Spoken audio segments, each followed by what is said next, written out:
everybody. I'm Melissa Bonzak, and welcome to episode 47 of Books Cubed, the show where I chat with the indie authors that you should be reading. It is Thursday, November 7th, 2019, and I'm dying to know what you're reading. So drop down to the show notes if you're on the podcast and click on that link, or I won't find it. And if you're on YouTube, you know what to do. I'm going to get right into this week's show because I am chatting with one of my favorite authors that I've been following for a really long time. And like I said to her, I've been doing this show a year and I had not interviewed her yet. I don't know why I hadn't asked her. I should have. I would have thought she would have been the first one. Maybe I was worried that she was too busy. I don't know. Anyway, so I'm really excited to talk to Linda, and we're going to get right to it, and I'll see you after. Today, I want to welcome Linda, and I'm going to say her name wrong, so I'm going to have her say it. Can you say your last name? It's Poitevin. Okay. But most And people pronounce it Poitevin, and that's fine too. That's the way in my head that it sounded, and I'm not even going to try the other pronunciation. So let me read Linda's bio real quick. Linda is a writer possessed of both a light side. I can speak. Linda, let me try that again, is a writer possessed of both a light side and a dark one. On the dark side, she's the author of the Grigori Legacy, an urban fantasy series featuring a hard-as-nails cop caught in the war between heaven and hell. In her lighter moments, she writes the sweet and infinitely more hopeful ever after contemporary romance series. And when she's not plotting the world's downfall or next great love story, she's a wife, mom, friend, coffee snob, gardener, walker of a giant dog, minion to the itty bitty kitty, an avid food preserver, just in case that whole zombie apocalypse thing really happens. So, welcome, Linda. Thank you. It's good to be here. It's good to finally meet you. I think I started with the Ever After series, and I think I read the first one about 6 years ago. I don't know. Okay. Did it come out that long ago? Oh yeah, Because yeah. I think I was in Key West, and been out of Key West 5 years. So I think I was in Key West when I read the first one. Okay. So I was there 2012 to 2014. Yeah. So I read several of those, and I kept meaning to read a Grigori book, and it was on my list. And you know how it is with your Kindle's just so full of books. And I do. then, yeah, and then I follow you online, and you were chatting about getting them back and redoing covers and things. And I said, okay, I'm going to finally read one. So I'm having a great time reading it. I was at Disney World and I'm standing in line looking at my phone, reading your book as I waited I think I was in Toy Story Land that day. So as we were standing in line, we went up for the opening of Star Wars Land. And then Oh, we ran over real quick to stand in line at Toy Story because there's like nobody there. well, I'm a little bit envious that you got to go and see Star Wars Land. Oh, it was fun. If you're a Star Wars fan, I would recommend it.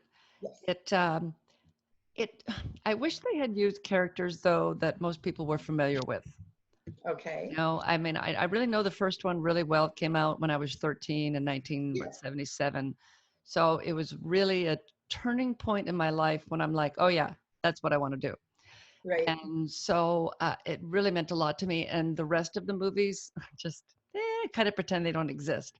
Okay. So they really don't do much for me. And I'm apologize to everybody who's a Star Wars fanatic. And it's great if you love all of the other ones. I mean, I don't even like The Empire Strikes Back and then Return of the Jedi. I Wow. know. I'm a terrible, terrible person. But we had a blast. Oh, We that's got good. to be on the Millennium Falcon. I got a picture all by myself sitting at the chessboard where Chewbacca played with C-3PO. Okay, that's pretty sweet. That is, and they let you with that first opening day, they let you come in and wander around as long as you wanted to inside the Millennium Falcon. This is Uh, like they opened it at 4 a.m, and we were in line starting at 3:30, and so there. And I don't remember what time we got in there, but for those first moments, you got to be in there, and if you're looking at things, you can accidentally set off an alarm, and then you got to figure out how to shut it off. So that was interesting. So if you're going, try to figure out how to set the alarm off. Somehow you as you go in to the left in the back, I think that it was somewhere back there, but I was like, what's going on? That's a really loud noise. And it was fun. And your experience on the ride depends on the quality of your pilots. Okay. So it was a lot of hitting every single thing in space. So, Okay. and I was so happy to be there. I just giggled and hooted the whole way through, and I just had the best time. And then we got a pilot. I think we went on like 4 times, and we got a pilot who actually was good, but he said, "I'm drunk. I'm Oh, really good." oh, So that was the secret. Oh my God, he and his friend were amazing. They didn't hit anything, but it made it really boring. wow. Wow. So if you can go, if you can go, wait till after Rise of the Resistance opens. That opens December 5th. Okay. So yeah, my husband and I will be back up there. We're going up to be there as it opens and, rush the gates and run over to check it out. He's a huge Disney freak. So Okay. Well, yeah, so that's perfect everything, for you then. yeah, everything that's different and changed, we have to run up immediately, and we're not too far away. So Well, so that's that's good. helpful. Yeah, Yes. yeah. So plan a trip, and you can, because didn't your husband retire? That's funny. My husband, I dropped him off at the airport for the fourth time in the past 2 months yesterday. He's in Tunisia right now. So he is a consultant in anti-corruption. So yeah, I think I see less of him now than we worked, full time. Oh, geez. Oh, It's so a standard joke. It he didn't really. take well to retirement then. No, no, retirement lasted all of 2 days before he started the next job. So, but on the other hand, he would drive me nuts if he was around the house doing absolutely nothing. Oh yeah, yeah, yeah, yeah. I totally understand that. My husband this is the third time he'll be retiring in 2 weeks. Okay. See, I don't feel so bad. So, in my first words out of my mouth after "good for you" were, "I write from 8 to 12 every day, so don't bother me during that time." Right. Well, the plan was that we were going to share a home office. That lasted all of about 2 weeks, and I just moved out because, yeah, it's a huge room in the basement, and he spread out all over that thing, and he had boxes he'd brought home from his former job, and yeah, no, it's now his office, and I have a writing desk in the guest bedroom. Oh, That's geez. mine. And I go down to the coffee shop most mornings because I find I write better there without the cats interrupting. Oh yeah, yeah, yeah. And but if you follow Linda online, and we'll talk about this later in the show, she talks about Itty Bitty Kitty, who I thought was a male for so Yeah, yeah. long. Itty Bitty is our little princess. She's our only female. And then we've got our older boy is George, and he is 10 years old now. 10, 12, somewhere. I think he's 12. And then we've got my ginger boys. And They're they're so both very cute. young male cats, and they are so funny that we just love them to death. And then I've got the giant dog, and he is 10. And we also have a bunny. So That's right. I Yeah. How have does an that work? I mean, does he have a yard? Does he poop in the house? I mean, well, we've got a cage for him, but he's a free range bunny. He comes and goes as he pleases, and he's litter trained. He goes in and does his business in the cage. oh, I didn't know you could litter train them. You don't, they kind of do it themselves. Oh, okay. So, I mean, I have no idea how to actually litter train a bunny, but they're very, very clean. So, Oh, yeah. We used to have a puppy pig, and that's been one of my favorite pets. She was the mhm. sweetest thing, and yeah, it took like an hour to train her. And then Wow. we had a toddler that we could not potty train. Like, the pig goes outside. The pig knows where to go potty. Why can't you go potty, kid? Yeah, yeah. Well, pigs are So highly intelligent. okay, so tell everybody about your series. You got the 2 series. Just Uh, start with whichever one you want to start with. I have two series. I've got my Ever After Romance collection. It's not really a series. It's more a series of standalone books that are connected by characters. So we've got, the characters that started off the series in Gwyneth Ever After make an appearance in the following books as well. And so yeah, that one, and it ranges from romantic comedy in the first one to more of a romantic suspense in the second full-length novel to more of a like, I guess Abigail always has some romantic comedy moments, but it's more of a more dramatic, I guess. It touches on some really hard subjects like loss and grief and so on, and learning to, well, learning to love, falling in love after, trusting that love can happen after. So yeah, I've got that series. I have a standalone right now. It's a standalone. It's supposed to be the start of another series. I've got Shadow of Doubt, which is a romantic suspense, and it's first in the Dexter Law Women series. And the second book is on hold right now because I've got another project that's on the go. It's a new urban fantasy series that's kind of just taken over my entire life because I'm having so much fun with it. Oh. And in the urban fantasy, of course, I've got the Grigori Legacy series, which was the series that started my whole career, I guess.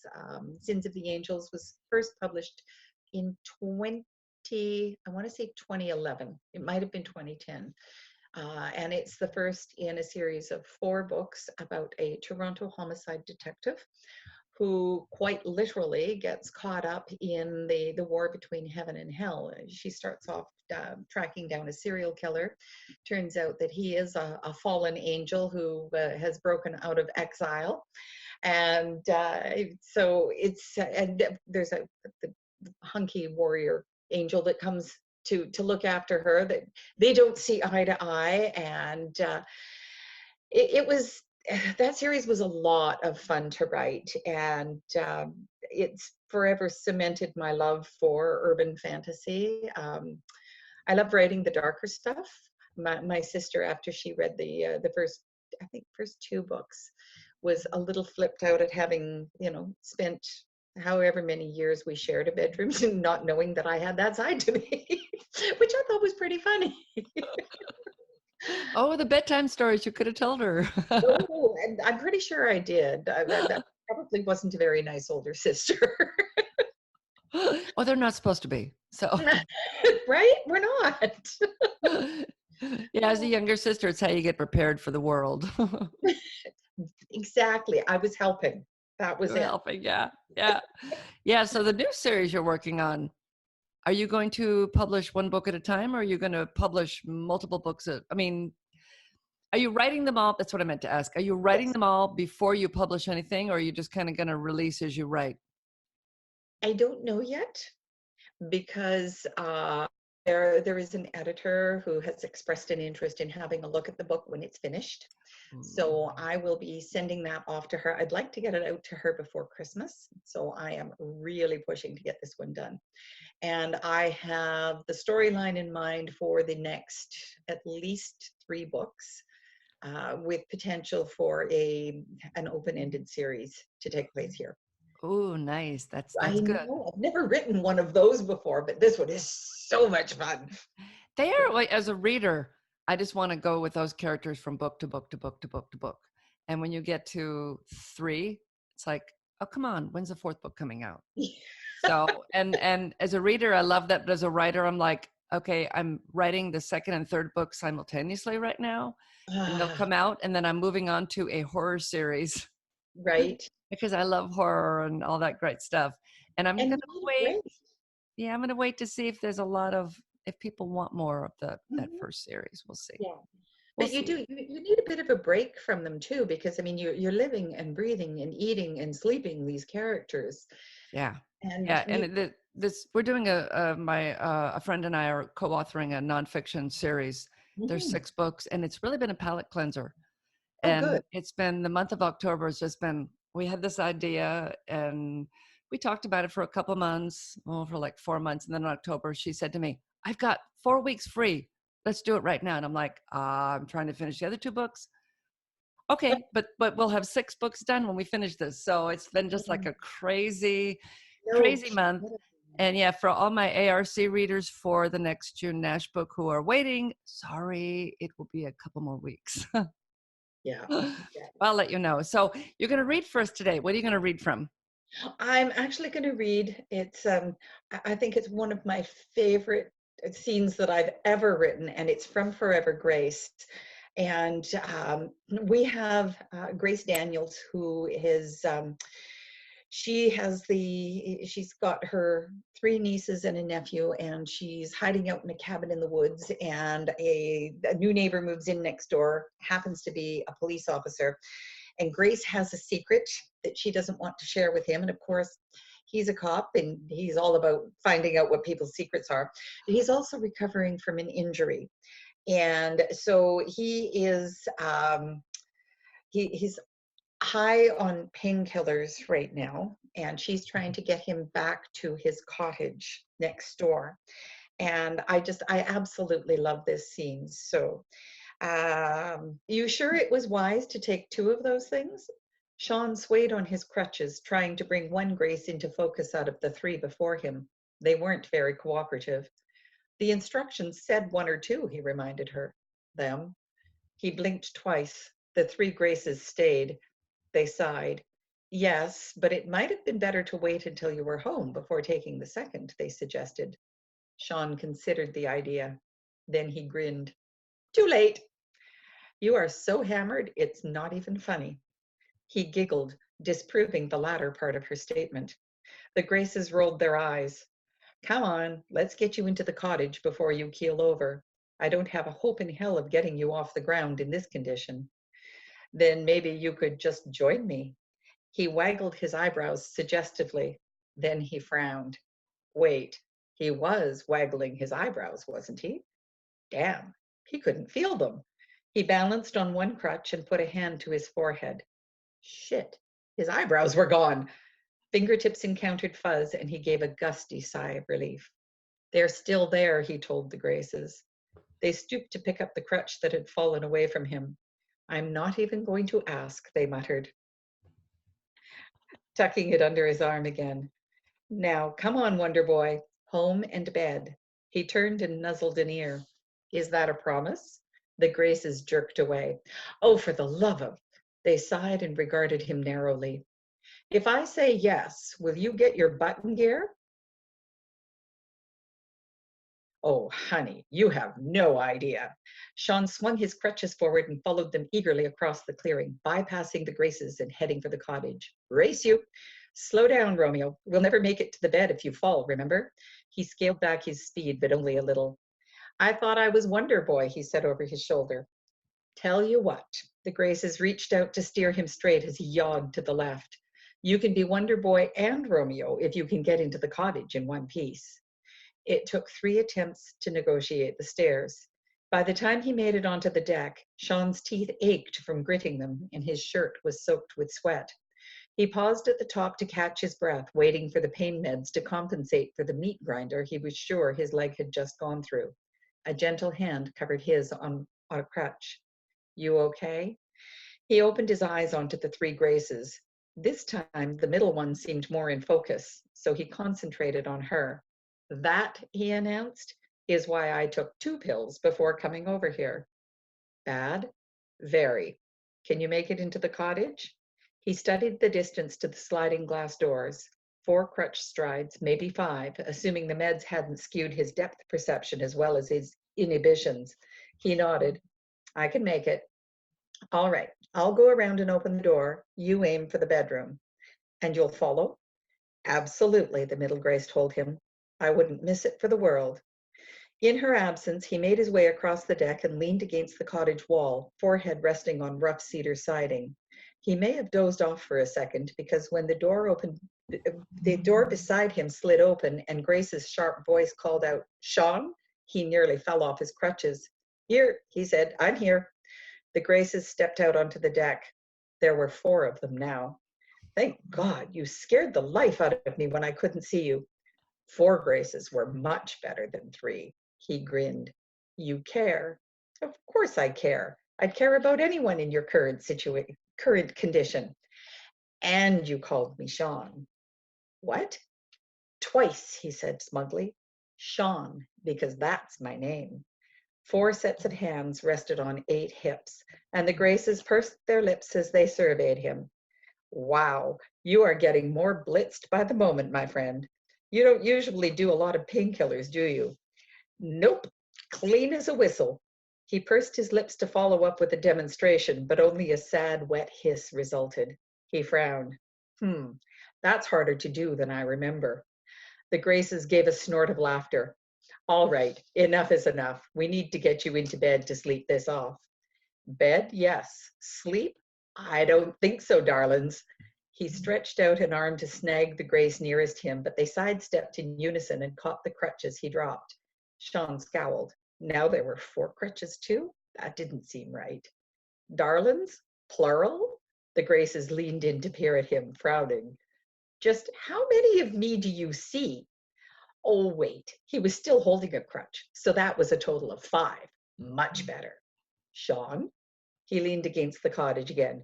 Hmm? How many of me do you see, Sean?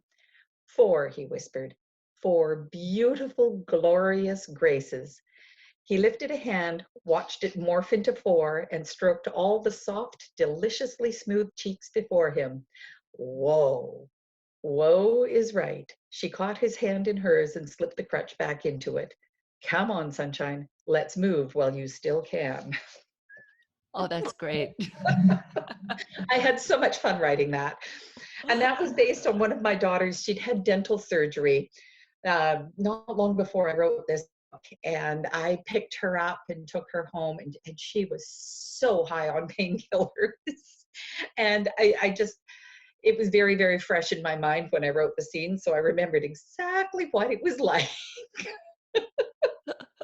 Oh, that's great. Yeah, it's wonderful when our families are understanding when they or their exploits end up in books.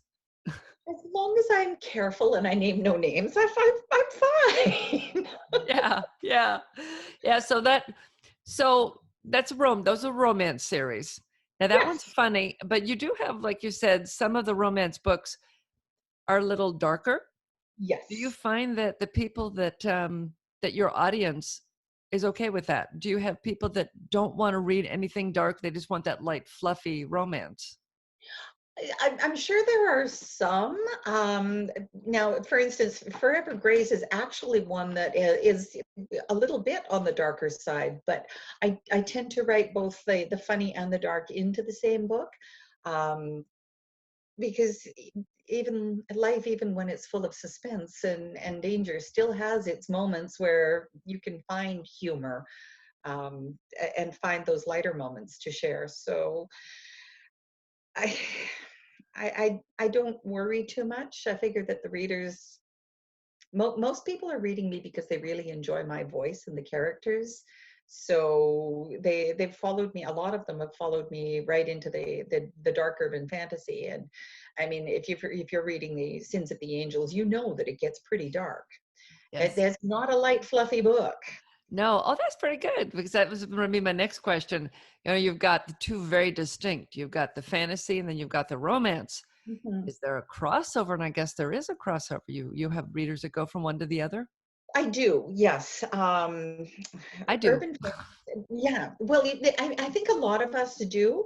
I've separated the urban fantasy into. I have a pen name that I write the urban fantasy under now because when I got my rights back from the publisher and decided to republish the books, I built a fairly strong romance audience for myself, and I wanted to make sure that I kept these other books at least a little bit separate, so people weren't expecting the same romance they'd come to expect from me, because that would have really ticked people off. I mean, there's a strong romantic sorry, there's a strong romantic element that does run through the Grigori books, but they are not a romance, not by the farthest stretch of the imagination. Yeah. They love story, yes. Romance, absolutely not. And romance readers expect their happy ending. They do. They do. They want That's that happy ending. And the definition of a romance, right? You get your happy ending. Otherwise, it's a love story. It's not a romance. yeah, and I think that's why, even with mystery, I write mystery, and I didn't realize I wrote cozy mystery until all of my also bots are cozy mysteries. And I was told, you write cozy. And I said, well, okay, cool. Because I read cozy, There you whatever, go. you Yeah. know? So, but I want to have a horrible, dark ending where everybody dies. So I'm going to also write horror. So Yeah. that I like that. I like that. Now, okay. So romance, it's not easy to research, but everybody's been in love. Mhm. and your mind can go down the different tunnels pretty much without any aid. But fantasy, how do you research a fantasy book? It depends. The right way or my way? Um, so when I was writing the Grigori series, first of all, that series was supposed to be one standalone paranormal romance. That was what Sins of the Angels was supposed to be when I started off writing it. It did not go that direction. About halfway through the book, there was a new character that put in an appearance, and that was Seth. And he practically took over the entire book, and I essentially had to promise him his own book if he'd just back off and leave this one alone. And I, it morphed into a series of 4 books. And I can remember when I found my agent for it, I signed with her, and then she sent me 6 pages of notes Oh on my. the edits she wanted me to do. It. I almost cried. Oh my. I read them, and then I had to spend a week thinking about them before I could tackle the book. And she was absolutely right, because I had a really, really strong story. My characters were great. My world building sucked. And my world building sucked because I'd never built a world before. So that's when I started that. Okay, I had the first book, had an idea for the second book, and then the third, and I had no research to back it up. So that was when I started doing research. And for that series, and for the one that I'm currently working on, research for me is I I think of an element that I think that I'd like to add to the story. And so off I go down the internet rabbit hole, and I find a whole bunch of things that, could work if I could just tweak them a little bit. And I pull little bits and pieces from here and there. For instance, the series that I'm working on right now, um, there's a gargoyle, and I adore this gargoyle. I had no idea of the history behind gargoyles. When had they put in an appearance? How old was this gargoyle going to Yeah. be? So, I spent probably 3 hours reading some really fascinating stuff about gargoyles. I had no idea. Not a great deal of it is going to be in the book, but enough of it will be for it to feel real to readers, to Yeah. to make to bring this character to life. Yeah, So so yeah, fantasy I can imagine would be dangerous to research. I mean, just because of time suck and just getting all the different little tangents. I mean, once you start researching gargoyles and you start researching the history of churches and the history of architecture, and then all of a sudden right, there's all this, I mean, I can just imagine all this stuff that you get right. trapped into. So when you write, do you stop to research or do you give yourself a note? How do you handle I not getting dragged away while you're trying to write? I generally I generally stop to do the research, at least to answer the question that is most pressing. And then if I find that I'm going to need more, I'll set aside a day and I'll write down all my questions and I'll go find all my answers and then come back to the story. But when I'm writing at the coffee shop, I don't have internet on my computer, but I do have my phone with me. So I'll look something up quickly on my phone, but I don't particularly like reading on my phone, so I won't spend hours on that. Oh, And that's good. that's a little bit safer for me. Yeah. Yeah, yeah. But you'd be surprised, even when you're writing romance, romantic suspense, there's a tremendous amount of research goes into it, because I mean, like, you've got a job or a profession for your characters, you've got a setting that you need to know. Um, for me, police procedural factors heavily into my romantic suspenses, and even the Grigori Legacy. There's a lot of police procedural went into that. Now, my husband, when I was writing those books, was a member of the Royal Canadian Mounted Police. So and I mean, he's a 35-year veteran of the force. So I have a built-in resource, and he reads all of my books and corrects me on, the procedural parts and so on.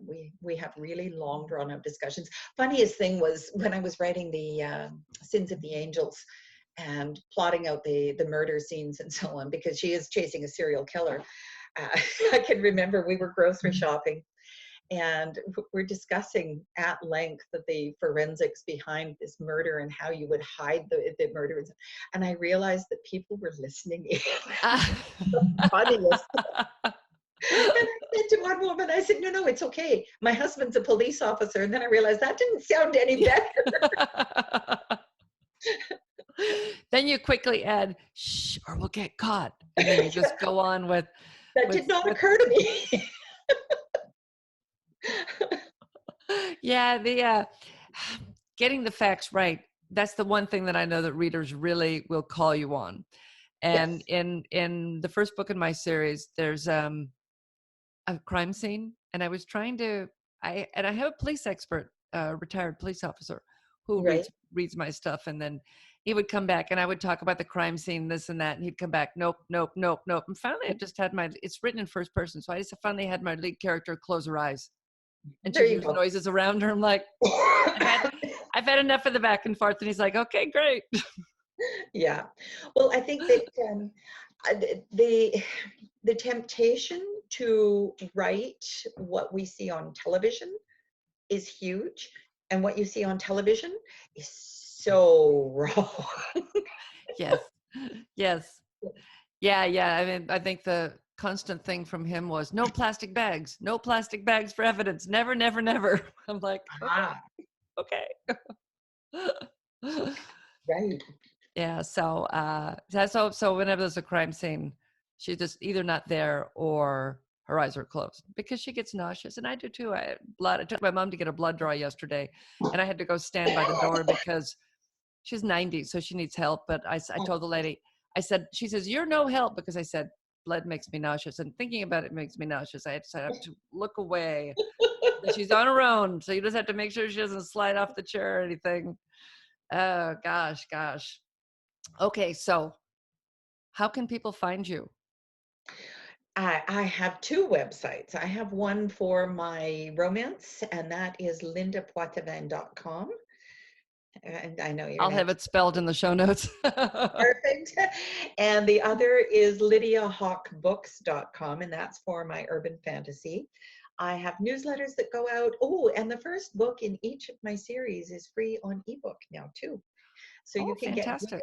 Actor for free, and you can get Sins of the Angels for free on Kindle, Kobo, Nook, and iBook. All So right, that. well, give me those links and I'll put those in the show notes also. And if you're on Facebook, listeners, I recommend that you follow Linda, because she posts pictures of itty bitty kitty, who is the most adorable kitty in the whole world and always looks just slightly annoyed. I think she's perpetually annoyed. Well, she does live with a lot of boys in the house. She does. He's the only female. But And then yeah, the giant dog also. What kind of dog is Giant Dog? that dog, his mom was a husky. So, and she was like 60 pounds soaking wet. So we, picked him out. He was 5 weeks old and cute as a button. And we brought him home. He was 8 weeks old and probably twice the size he'd been when he was 5 weeks old. And we're like, nah, he can't get that much bigger. And we knew that there was German Shepherd in him. You could tell from his coloring. What we hadn't counted on was the Great Dane. Oh my. Right. And it was the kennel, the boarding kennel where we board him when we're away, and the vet had both. Yeah, it's like, oh yeah, that's Great Dane. So he ended up being really tall, and he's 125 pounds. And he's my gentle giant. He's a beautiful dog, but he's really big. He's big. I love the photos when you're out walking. You're in Canada and you're in snowy country. So there'll be photos of him just frolicking in icy water Oh, and I know. the forest. And I had a large dog. He was a gigantic Labrador. Yeah. My husband is 6 foot, so he would stand up, not quite 6 feet, but the dog would stand up and chew on my husband's head from above. But he Yes. would sit outside in the snow. Maybe it's something about big dogs. I don't know. We couldn't get him to come Well, in.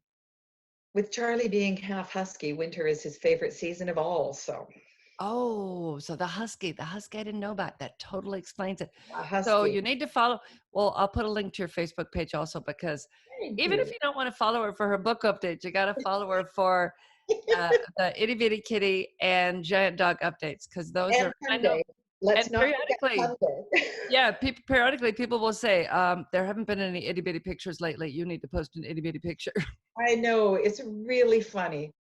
Yeah, I am reminded to stay on my toes. Yeah, most definitely, most definitely. So what's coming out next for you? I don't know. I have the first book in the new urban fantasy series that is, I would say, one third written, and I've got the romantic suspense that is half written and then shifted to the back burner because I have an editor that is interested in having a look at the urban fantasy. That is my focus right now. Yeah. So in the meantime, lots of itty bitty pictures and giant dog pictures, and I hope wonderfully entertaining newsletters Oh, they and are. They are. Yeah. oh, good, I'm They glad. are. Yeah. So people have time then. Okay. If you're listening, I'm going to have links in the show notes, and you have time to catch up on the books. How many books have we got out now? There are 3 novels and 2 novellas in the Ever After series. There's Shadow of Doubt, which is a novel, and then I've got 4 novels in the Grigori series. So it's a total of 10. I think if 10. my math is, if I'm mathing right, it's 10. We'll go with 10. So you I have don't plenty of time. math well, so Yeah. So you have plenty of time to catch up before the next book comes out, probably sometime absolutely. next year. Yes, yeah, I would expect it to be next year for sure. I'll at least get the romantic suspense finished and get that out. Oh, Spare that time, sounds, right? yeah, that sounds good. Well, I'll have all the links in the show notes. And thank you so much for swinging by Oh, today. thank you so much for inviting me, Melissa. It's been delightful talking to you and getting to know you after all this time online. Yeah, like I said, I've been following your stuff for years, and I thought, oh my God, I've never asked you to be on my show. I've been doing this a year now. I thought, how Oh, did I not wow. ask you? Yes. That is so cool. And do you like doing it? You must. I mean, you've You been at know, I it. absolutely love it because writing is so, you're so isolated. Yes. And I used to write in public. Well, I couldn't hear. I was functionally deaf for most of my Yeah. life. So I had no problem writing in public. Now I can hear and I can't write in public. Okay. Y'all are really noisy in public. Yes, I have earbuds. I have noise canceling earbuds, and I've got my playlists, and that's my salvation. I couldn't do it otherwise. It's Yeah. just And really then, interesting conversations going on, and I eavesdrop something fierce. oh, really? Yeah. Yeah. And I've come up with stuff that I've written because I've listened to other people. But I also have my office finally set up where I've got these big 2 by 3 foot whiteboards, and I write all my outlines on the whiteboards. Nice. And I have a calendar above that lists what I'm working on and what I've finished. And then I've got another whiteboard that I carry around with me that has lists of things. So as I'm writing, I want to write stuff down and then continue. I don't have Yes. to worry about it, and I'm all set and everything. But I've gotten addicted, and my chair, I've got this great chair. It's Oh, got this horrible pillow though. See, I have a pillow because it works. the back won't, the back is leaned back, but it won't go forward anymore. I just Oh, bought it. And I tried to say, oh, it goes back. I try it once and I couldn't get it to go forward again. no. No. Oh, So I have this pillow, but now it's like I'm this little cocoon, and I'm yes. sitting there, and I went out and wrote for a couple hours the other day, and I thought, nope, can't do it. Nope. I'm done in public, done. But with NaNoWriMo, I did put up a thing for my local chapter that I'm going to be out writing on Friday if anybody wants to join me. So I actually have to go out and write now on Friday. But It'll be uh, good for you. they'll be looking for me, yeah, and I won't be there because I thought, well, it's nice to meet fellow writers, Mhm. and just so. So you asked me why I was doing this or something like that, and I got sidetracked. But it's because of being isolated, and I was chatting with somebody and thought, your book is really interesting. I should tell other people about you. And I thought, well, I can do a thingy, and I thought I'll do it as long as I'm having fun, and it's been a year. That's So wonderful. That yeah, is yeah, it's fun as heck. So I only miss a week here and there, yeah. so not too often. But Life. exactly, life. Okay, well, if you're listening in the car, pull over before you look at the show notes. And if you're at your computer, you can go ahead and look now. And all of her links will be there because I'm going to get them from her right after this. I will do that. And that's it. That's great. And thanks for coming on when you have Thank the you next book. so much. come back and you can tell everybody about it and read an excerpt from it. That one's going to be so much fun. Seriously, so much fun. Oh, I can't wait. I can't, Oh. especially paranormal and fantasy. And if everybody dies, that's even better. Lots of people die, Melissa. It's all good. I got your back. Fantastic. You are going to love the Grigori series because you get to book 4. People die, I'm just saying. Oh, that's great. Well, I'm reading, I'm in the first one. I think Yeah. I've read most of the Ever After series, but I got to go back and look because I may have missed something. Okay. But yeah, I'm in like I think the last third of that first one. Okay. So Good. so Well, I yeah. hope that you keep enjoying it. Yeah, thanks. Thanks, and I will let you get back to work. I'm sure you're right. You're trying to write. I will send you those links and then I'm going Sounds to take great. the dog for a walk. Okay. Thanks. All right. Take Bye-bye. care. Bye-bye. Thanks, Linda. You will find links to everything we talked about in the show notes. If you have a comment and you're on the podcast, click on the link in the show notes, and that will take you to a page where I will see it. And if you're on YouTube, you know what to do, and I'll find it there easy. That was an easy one. So I'm not sure what'll be on next week. Somebody very fascinating, possibly me. I have a 6-book nonfiction series I co-authored that is going to be out soon, and I might be ready to talk about that. We will see. And so I guess you have to come back and find out. And in the meantime, go read a good book.